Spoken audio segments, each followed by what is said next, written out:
चलिए सर, बात शुरू करते हैं हम प्रकृतिवाद के रूपों पर। प्रकृतिवाद के बारे में हम थोड़ी सी बात कर चुके हैं कि इसको देने वाले कौन है। डेमोक्रिटस से इसका इतिहास शुरू होकर रूसो तक आता है और इसी बीच बहुत सारे और दूसरे विचारक भी हैं जिन्होंने इसमें बहुत बड़ा योगदान दिया है।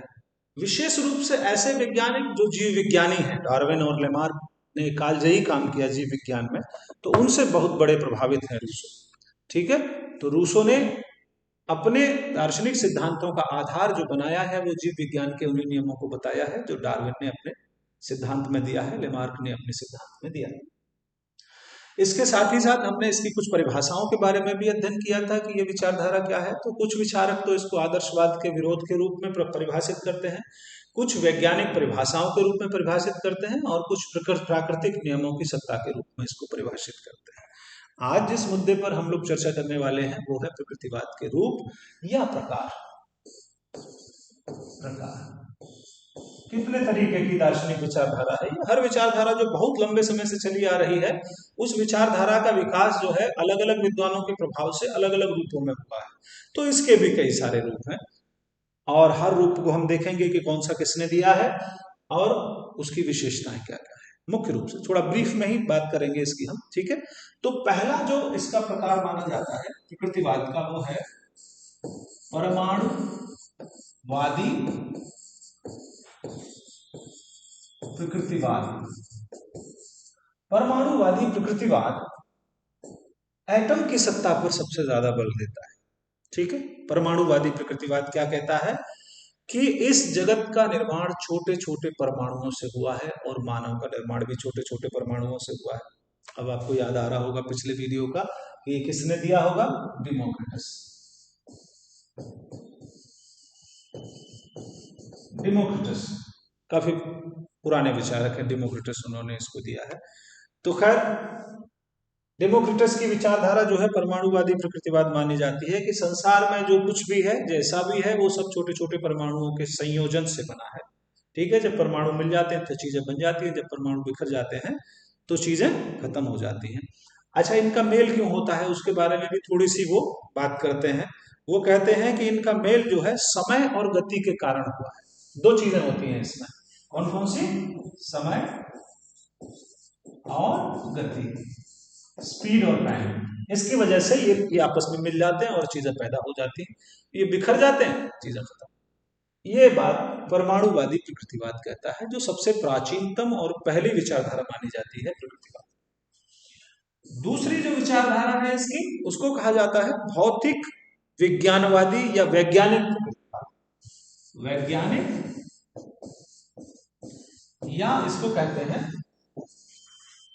भौतिक विज्ञान, वैज्ञानिक प्रकृतिवाद।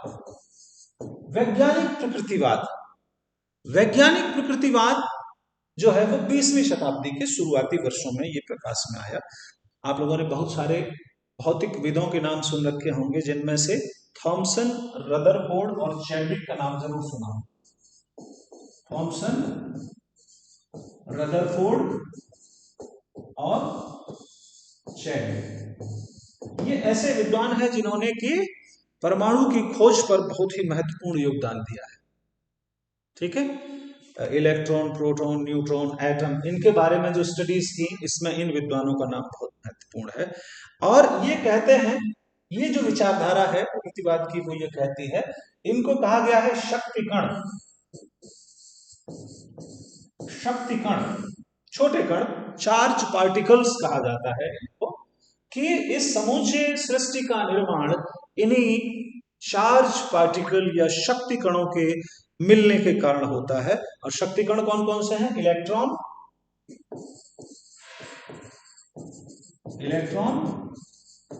प्रोटॉन और न्यूट्रॉन।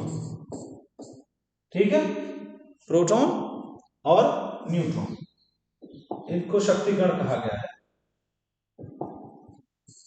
प्रोटॉन, ठीक है, इलेक्ट्रॉन, प्रोटॉन और न्यूट्रॉन, इनसे मिलकर ये बना है।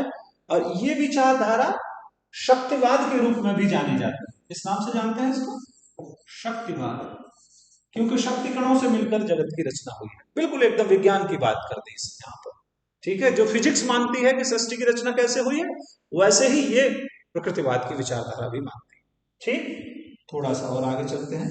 तीसरी जो विचारधारा है वो है यांत्रिक प्रकृतिवाद। यांत्रिक प्रकृतिवाद, mechanical naturalism. Mechanical naturalism, mechanical naturalism को जो देने वाले हैं वो है हर्बर्ट स्पेंसर। हर्बर्ट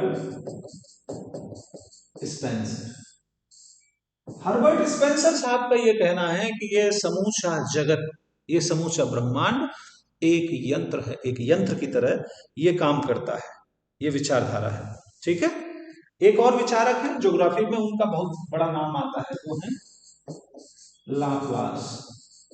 लाप्लास की थ्योरी है इस जगत के निर्माण के लिए, उस थ्योरी के आधार पर स्पेंसर और इनकी बातें लगभग मिलती जुलती हैं। वो ये कहते हैं कि समूची सृष्टि का जो निर्माण है वो नेबुला से, नेबुला को हिंदी में कहते हैं गोधूली। गोधूली का मतलब आकाश में जब कभी साफ आकाश होता है तब अगर उसकी तरफ देखा जाए तो धूल के कण जैसे प्रतीत होते हैं, उनको नेबुला कहा जाता है, जिसे गोधूली कहते हैं। तो गोधूली के संघनन से, एक जगह इकट्ठा होने से ही इस समूची जगत का निर्माण हुआ है। और ये बिल्कुल यंत्र की तरह काम करता है, जैसे कोई ऑटोमेटिक मशीन चालू होकर छूट जाती है, उसी तरीके से ये जगत भी काम करता है।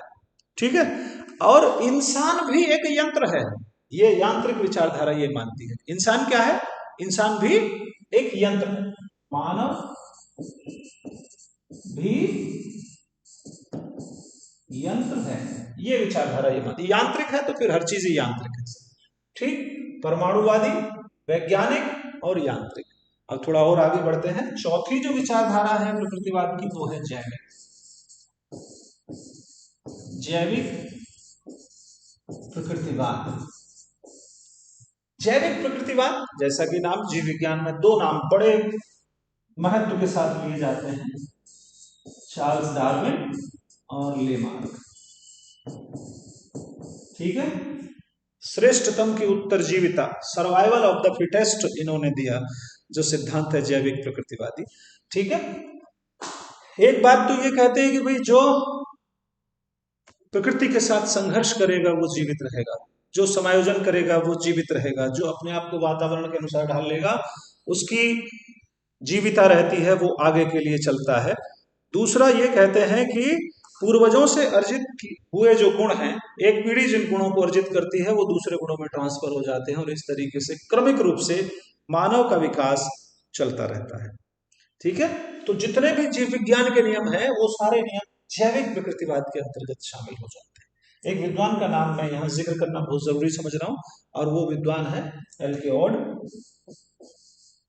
एल.के. ऑड, इनकी दर्शन शास्त्र की बहुत प्रसिद्ध किताब है हिंदी भाषी छात्रों के लिए, और मुझे लगता है वो एक ऐसी आधारभूत पुस्तक है कि अगर आप शैक्षिक दर्शन को पढ़ रहे हैं और उस किताब को आप छोड़ दें तो आपका अध्ययन अधूरा ही माना जाएगा। राजस्थान हिंदी ग्रंथ अकादमी से वो प्रकाशित होती है। एल.के. ऑड साहब ने कहा है अपनी पुस्तक में कि सच्चे अर्थों में जो प्रकृतिवादी हैं वो जैविक प्रकृतिवादी है, यानी सबसे ज्यादा महत्वपूर्ण जो प्रकार है प्रकृतिवाद का वो कौन सा है? जैविक प्रकृतिवादी। ठीक है, क्योंकि ये पूरे तरीके से वैज्ञानिक खोजों, वैज्ञानिक नियमों पर आधारित है, जिसने कि आधुनिक विश्व को बहुत ज्यादा प्रभावित किया है। ठीक, अब थोड़ा और आगे बढ़ते हैं। एक और विचारधारा के बारे में हम बात करेंगे, वो है पांचवी, और वो है रूमानी प्रकृतिवाद, और इसको दिया है रूसो, जीन जैकस रूसो। रूमानी प्रकृतिवाद, ठीक है, या क्लासिकल नेचुरलिज्म, ये रोमांटिक नेचुरलिज्म। ठीक है, रूसो को इसका प्रतिपादक माना गया है। साथ ही एक नील विचारक हैं, उन्होंने भी इसमें काम किया है, और साथ ही साथ भारत में देखा जाए तो रविन्द्रनाथ ठाकुर का नाम लिया जाता है रूमानी प्रकृतिवाद के समर्थकों में। क्या कहती है ये विचारधारा? ये प्रकृति के साथ एकाकार होने, उसके साथ सामंजस्य स्थापित करने, उसके साथ सहयोग स्थापित करने की बात करती है कि चाहे जो हमारी आंतरिक प्रकृति है वो, उसके साथ हमें एकाकार होना है, उसके साथ हमें सामंजस्य स्थापित करना है, चाहे जो बाहर की प्रकृति है या परिवर्तनशील नियम जो है उनके साथ हमें एकाकार होना है। तो रोमांस का मतलब क्या हुआ कि एक हम हैं और एक दूसरी चीज, दूसरी का मतलब प्रकृति, चाहे हमारी हो चाहे बाहर की हो, और उसके साथ एकाकार होना, उसके साथ सामंजस्य स्थापित करना ही जीवन का मुख्य लक्ष्य। इसीलिए इसको रोमानी प्रकृतिवाद कहा जाता है, क्योंकि प्रकृति के साथ एडजस्टमेंट, प्रकृति के साथ समायोजन, प्रकृति के साथ रोमांस की जो बात कही गई है वो यह है। ठीक है, ये क्या, यह विचारधारा मानव की स्वतंत्रता की उद्घोषणा करती है। रूसों का सबसे बड़ा नारा था स्वतंत्रता। ठीक है, स्वतंत्रता की उद्घोषणा करती है और प्रकृति के साथ उसके स्वतः स्फूर्त यानी कि स्पॉन्टेनियस और स्वाभाविक संबंध के साथ साथ विकास और समायोजन का समर्थन करती है। ये वो विचारधारा है कि जैसी जिसकी प्रकृति है उसको उस तरीके से आगे बढ़ने का पूरा अधिकार है, वो स्वतंत्र है, और इस प्रकृति के साथ जितना हार्मनी बना के अपने आप को आगे बढ़ा पाएंगे उतना ही हम जीवन को सुखमय और खुशहाल बना पाएंगे, ऐसा मानना है रूसों का। ठीक है, तो ये इसके जो रूप हैं इनका एक ब्रीफ इंट्रोडक्शन है। ठीक है, अब थोड़ा सा और आगे बढ़ते हैं। हमने परिचय की बात कर ली, हमने प्रकारों की बात कर ली, अब वो 3 मुद्दे जो हर दर्शन में महत्वपूर्ण होते हैं, थोड़ी सी बात उनकी भी कर ली जाए। ठीक है, कौन कौन से मुद्दे होते हैं वो आप जानते हैं बहुत अच्छे से। वो होते हैं 3 फंडामेंटल क्वेश्चन हर फिलोसफी के, कि मेटाफिजिक्स क्या है, इसकी एपिस्टेमोलॉजी क्या है और इसकी एक्सियोलॉजी क्या है। तो अब जो हम बात करने वाले हैं वो इसके सैद्धांतिक पक्ष की बात कर रहे हैं।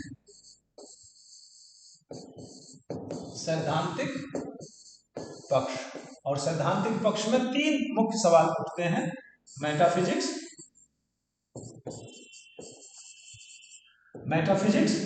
यानी कि तत्वमीमांसा। ठीक, दूसरा सवाल उठेगा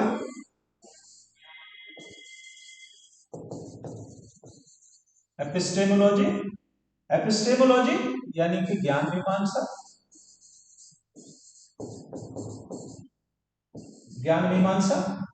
ठीक, और तीसरा उठता है एक्सियोलॉजी, यानी कि मूल्य मीमांसा। ये 3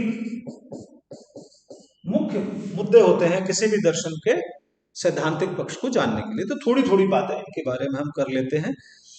सबसे पहले मेटाफिजिक्स की अगर बात करें, तत्वमीमांसा की अगर बात करें, तो तत्वमीमांसा को बहुत ज्यादा डिटेल में यहाँ बात करने की जरूरत नहीं है, क्योंकि ये वैसा दर्शन है जो मेटाफिजिक्स के क्वेश्चन को ही एलिमिनेट कर देता है। बोले इसके बारे में ज्यादा सोचने की जरूरत ही नहीं है, ये बेकार की चीज है, इसका कोई मायने नहीं।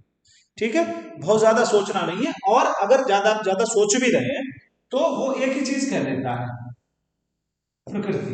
सब कुछ यही है, इसी से सब कुछ पैदा हुआ है। ठीक है, ये प्रकृति ही सब कुछ है, इसी से सब कुछ उद्गम और अंत सब कुछ इसी से होता है।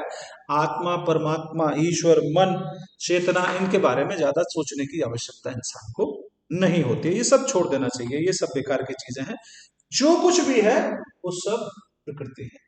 साथ ही साथ जो इसके विविध रूपों में हमने बात करी थी अभी थोड़ी देर पहले, वो सारे विचार भी इसकी मेटाफिजिक्स में आ जाएंगे।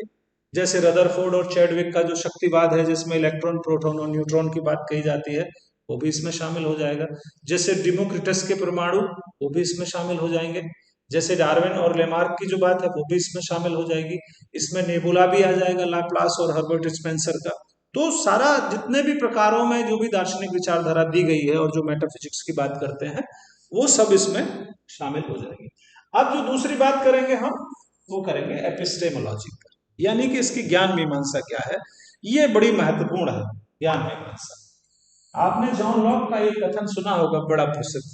लॉक को हम समर्थकों में लिख चुके हैं अभी प्रकृतिवाद के। लॉक कहते हैं कि बालक जन्म से एक कोरे कागज की तरह पैदा होता है, टेबुला रोसा, कोरा कागज होता है, और अनुभव ही उसके ज्ञान का एकमात्र आधार होते हैं। ठीक, तो कुछ मुख्य बिंदु ज्ञान मीमांसा के बारे में यहां पर जरूर चर्चा की जानी चाहिए। ज्ञान का स्रोत,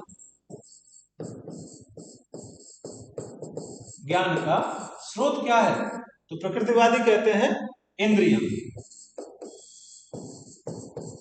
ही ज्ञान के स्रोत है। सेंस ऑर्गन्स के थ्रू ही सारी नॉलेज हमारी लाइफ में आती है। ठीक है, और क्या कहते हैं, सच्चा ज्ञान किसका है? सच्चा ज्ञान, ये कहते हैं सच्चा ज्ञान प्रकृति का है।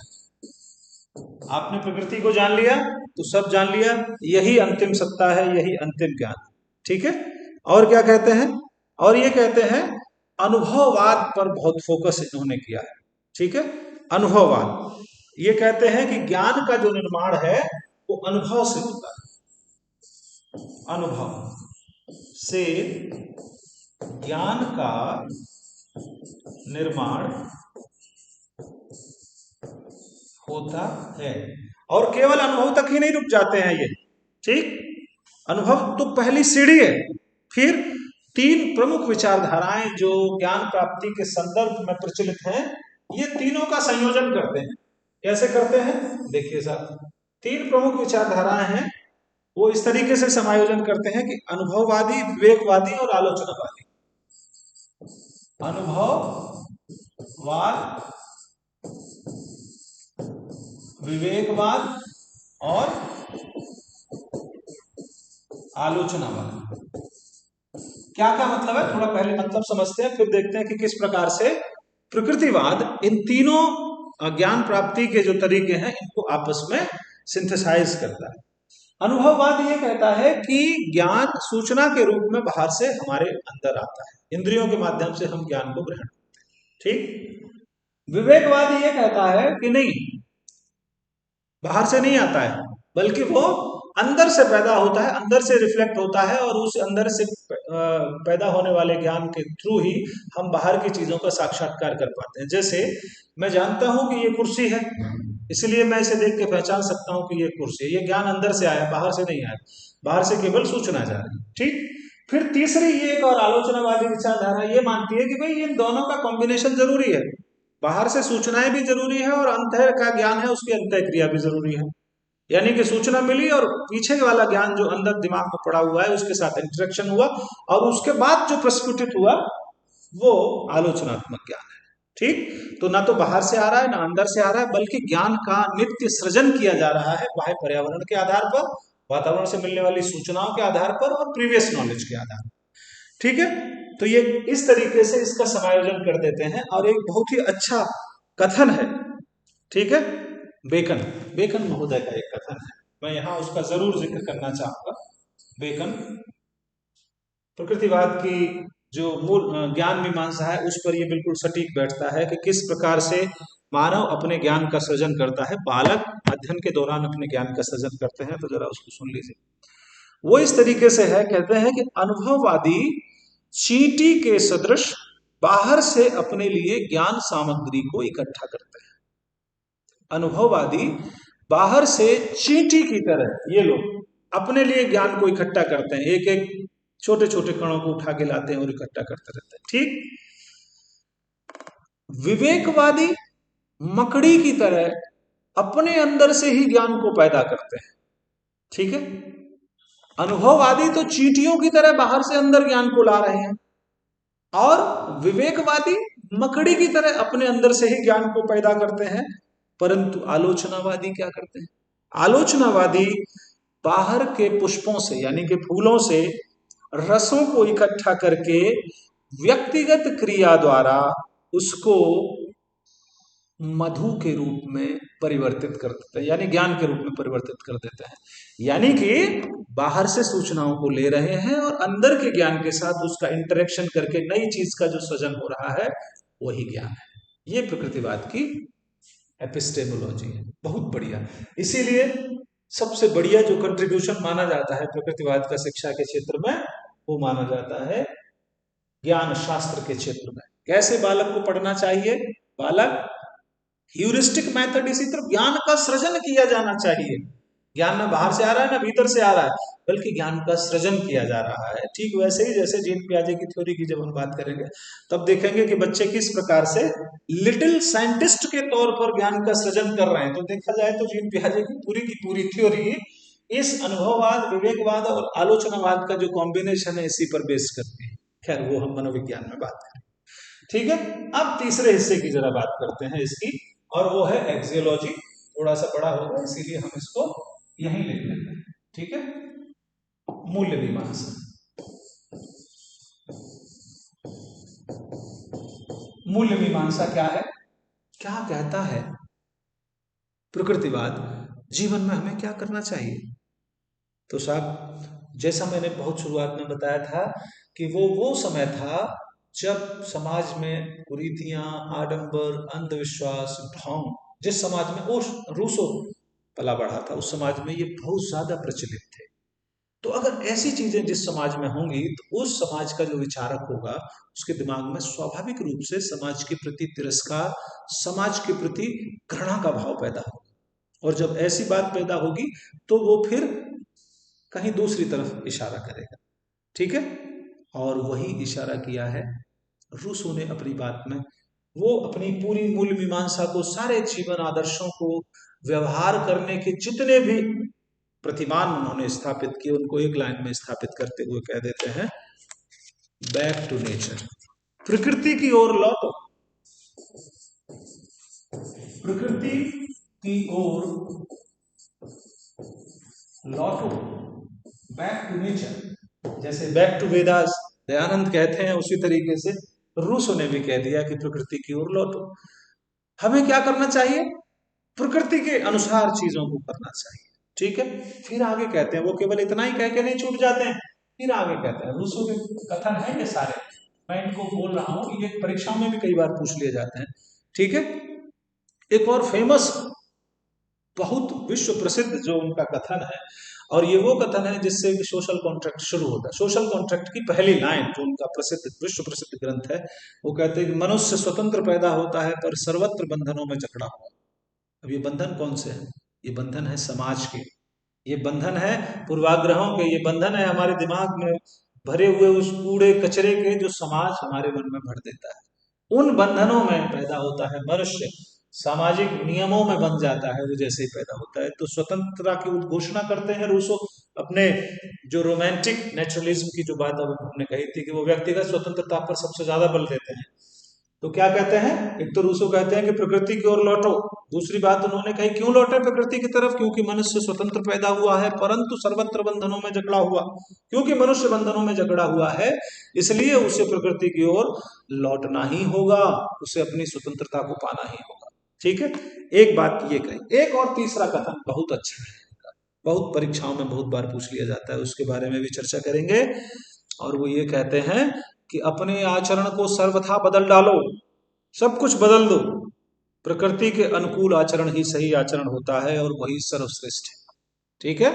प्रचलित चीजों के खिलाफ हो जाओ, बस जो समाज में चल रही है उनके अगेंस्ट आप जाइए, आप सदा सर्वथा सही होंगे। ये बात कही है रूसो ने।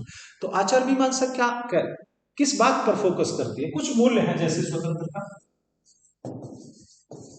स्वतंत्रता पर सबसे ज्यादा फोकस है इनकी कि भाई व्यक्तिगत स्वतंत्रता जीवन में सबसे ज्यादा महत्वपूर्ण मूल्य है। अगर किसी मूल्य को वो सबसे ज्यादा वैल्यू देते हैं तो वो स्वतंत्रता को देते हैं, ठीक, पहली बात। और क्या कहते हैं वो, और ये कहते हैं कि प्रकृति के अनुसार, प्रकृति के अनुसार आचरण, हमें प्रकृति के हिसाब से आचरण करना चाहिए। अब यहां पर एक बात स्पष्ट हो जाती है कि अगर रूसो प्रकृति के अनुसार आचरण की बात करते हैं तो उन्होंने मानव आचरण के बारे में जो जो अवधारणा रखी होगी अपने मन में वो निहायत ही अच्छी ही रखी होगी। एक और बहुत प्यारा कथन है मुझे रूसो का याद आ रहा है।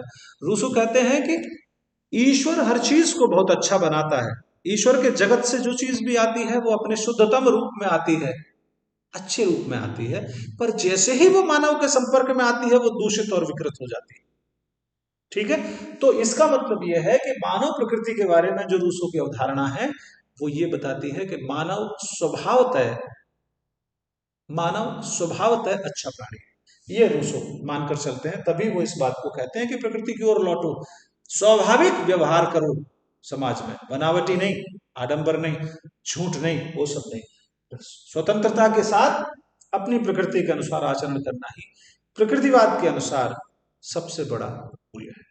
तो ये हुए साहब इसके दार्शनिक पक्ष के बारे में तीनों बातें हमने कर ली। अब थोड़ा सा और हम आगे बढ़ेंगे, पर अगली वीडियो में। इसके लिए इतना ही काफी है। धन्यवाद।